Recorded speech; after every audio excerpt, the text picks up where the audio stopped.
I'm Maggie, a 35-year-old nurse, and my husband, Jason, is 40, working in the corporate sector. Our daughter, Emily, is about to turn 4. For a long time, we were a happy family of 3, but recently, everything changed in unexpected ways. Jason and I met nearly a decade ago. We both left our hometowns to attend college and ended up working in the city. Introduced by a mutual friend, we immediately clicked due to our shared background and soon started dating.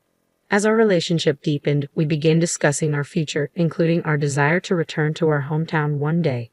So, when Jason's company offered a transfer to a branch in our hometown, we saw it as the perfect opportunity. I left my job at the hospital, and we moved back home together.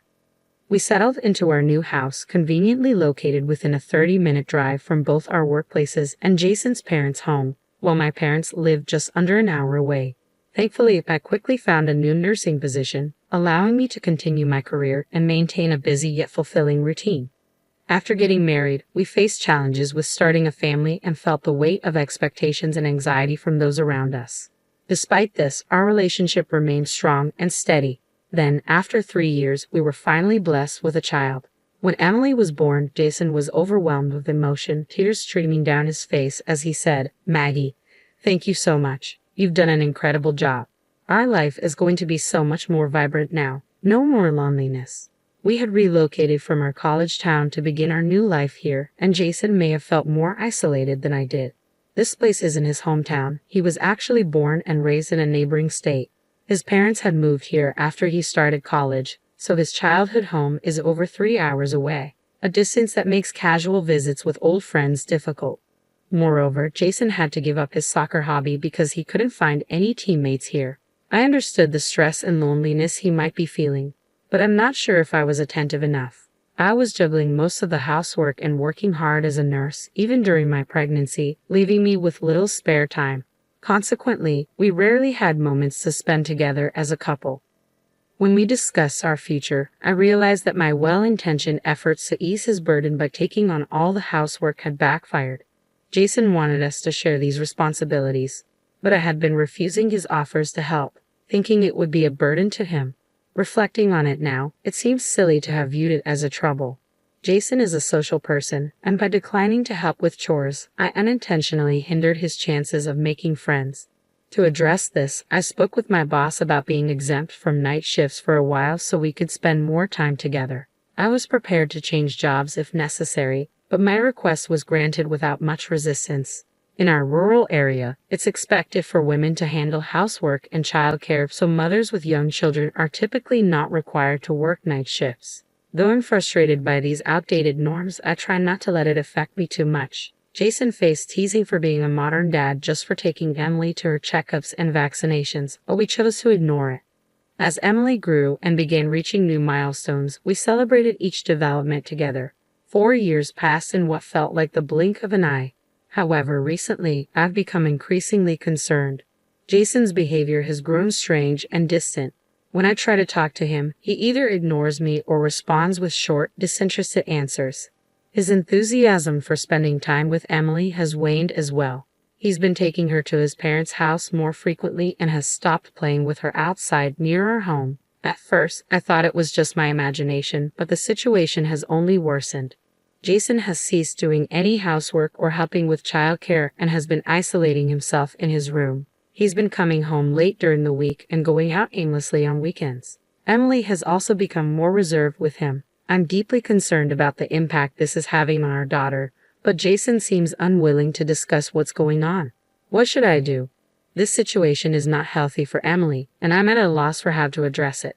After much reflection, I decided to cut back on my working hours to focus more on housework and childcare, hoping that Jason might be too exhausted to contribute. As Emily grew, I gradually increased my hours and even started taking evening shifts. Although I discussed these changes with Jason, our opportunities for meaningful conversations have dwindled, and he might feel overwhelmed by the shift in our routine. I realized I needed to return to the routine of coming home early, enjoying family meals together, and spending quality time with my family, just as we used to. I spoke up and successfully switched back to daytime shifts. I have been putting in extra effort, preparing meals from scratch instead of relying on pre-made options. But despite these changes, Jason's behavior hasn't improved. He doesn't initiate conversations and responds with disinterest when I try to talk to him, often avoiding eye contact. When I ask if he's tired or if something is troubling him, he simply replies, "Nothing in particular." As a result, I've stopped engaging more than necessary. Although I sense that something needs to be addressed, I'm at a loss for a solution. Now, Jason is about to take a long break from work. At his company, employees take turns taking about a week off after busy periods to use up their vacation days. I had hoped to use this time for a trip or some leisure activities with Emily, who has become more understanding. However, not wanting to add to Jason's stress, I decided against it. Instead, I suggested ways he might relieve his stress. "Do you have any plans for your upcoming time off?" I asked. "Nothing in particular," he responded. "How about visiting your old classmates or maybe going on a trip with your parents?" I proposed. "Yeah, maybe I will," he replied, sounding non-committal.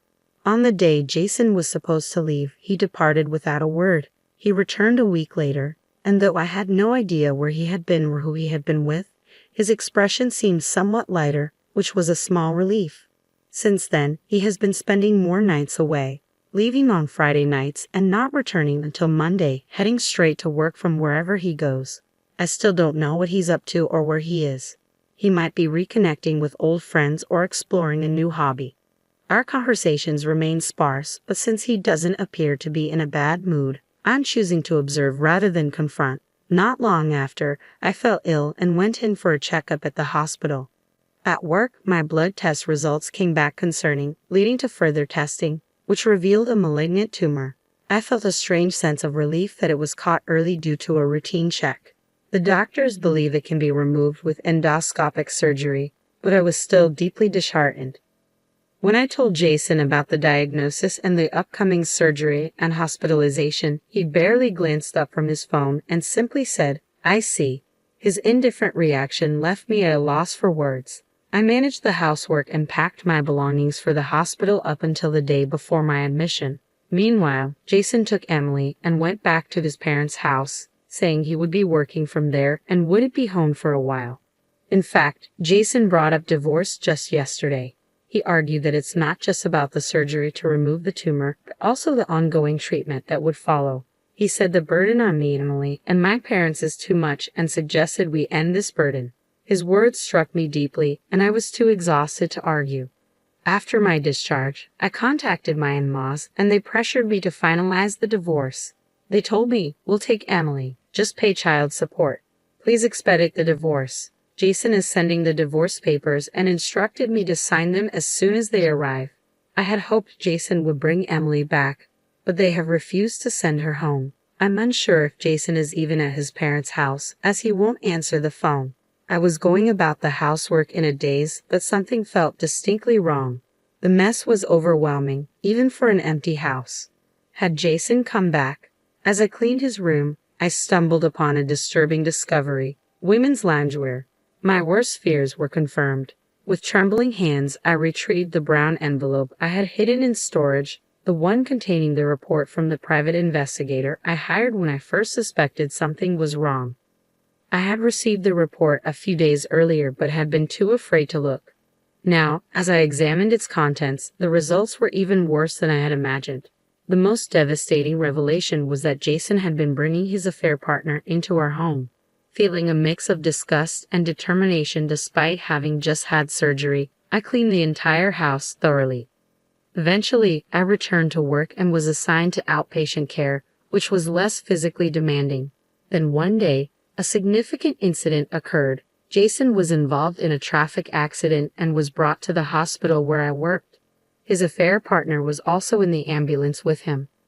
I rushed into the treatment room, my heart pounding. "I'm Jason's wife. Is he here?" I asked, causing a buzz among the staff. They had mistakenly believed that the two brought in were a married couple rather than an affair. "Wait, your husband? Then who was the woman earlier?" "Oh, she left. She had only a minor scratch and went home," they responded, while attending to Jason. "Okay, let's get you out of these clothes." As the nurses worked, Jason suddenly yelled, "Don't look, it's okay." Despite his protests, several nurses restrained him and removed his shirt and undershirt. My breath caught in my throat as I saw a tattoo on his chest. A heart pierced by an arrow with a woman's name. I was stunned, unable to believe what I was seeing. Leaving my husband, who was causing the commotion, I hurried out of the treatment room. I had confirmed that his condition wasn't life-threatening and wanted to avoid any further embarrassment. Jason was hospitalized with a broken clavicle and ribs. I got permission to go home and collect a change of clothes for him. A few hours later, I returned to his hospital room with his belongings, where I found him resting after treatment. My in-laws and daughter were also there. "Mommy, have you been good?" Emily asked. "Yes, I'm getting better," I replied, drawing strength from her concern. I informed my husband and in-laws that I needed to discuss something and asked a colleague to look after Emily. "I've decided to divorce Jason now," I announced. "What?" At a time like this, my mother-in-law protested.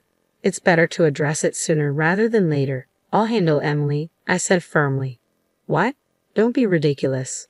We'll take care of Emily," she insisted. "Let me ask you this. Do you know where Emily likes to go the most? What vegetables she eats well? Her favorite character? You can't answer, can you? You haven't been spending time with her, have you? You've just been leaving everything to your parents, haven't you?" I handed the brown envelope to my father-in-law. As he reviewed its contents, my in-laws went pale but managed to maintain their composure. They must have already known about their son's affair. "I will take custody of our daughter," I declared firmly. "You two will not be involved with her ever again." "You can't just deny us access to her," my mother-in-law argued. "Jason has a tattoo of another woman's name and a heart on his chest. Is that the behavior of a suitable father?" I said, unmoved by their protests. My in-laws, seemingly unaware of the tattoo, were visibly shaken, but I continued without hesitation. "I brought up the Desiree in the house and the women's loungewear I have found. It's absolutely unforgivable that he brought his affair partner into our home while I was hospitalized. I held them equally responsible for turning a blind eye to their son's actions and neglecting his daughter. I intend to fight for custody, demand child support, and seek alimony from both Jason and his affair partner," I stated resolutely. "I cannot entrust my daughter to a father who abandons her for an affair." My mother-in-law attempted to defend themselves, probably claiming they had been caring for Emily properly, but I ignored her. "If you want mediation or a court battle, go ahead. But be aware, it might become public knowledge that Jason's affair is the cause." The divorce was soon finalized, and I gained custody of Emily. We relocated to start fresh. It turns out Jason's affair was more complicated than initially known. It was a case of double adultery. He's now being sued for alimony by his affair partner's husband. In our small town, the gossip quickly spread, and Jason has found himself in an uncomfortable position at work. He can't resign due to the ongoing alimony and child support payments. Interestingly, since Jason had no savings, his father extended his retirement, and his mother took on a part-time job to help financially. "Since tomorrow is a day off, let's go out, Emily. Where would you like to go?" I asked. "I want to see the elephants," she replied excitedly. "Then let's head to the zoo and enjoy something delicious on the way back," I suggested. "Yay!" Emily cheered. "My health has improved, and I'm enjoying a peaceful life with my daughter."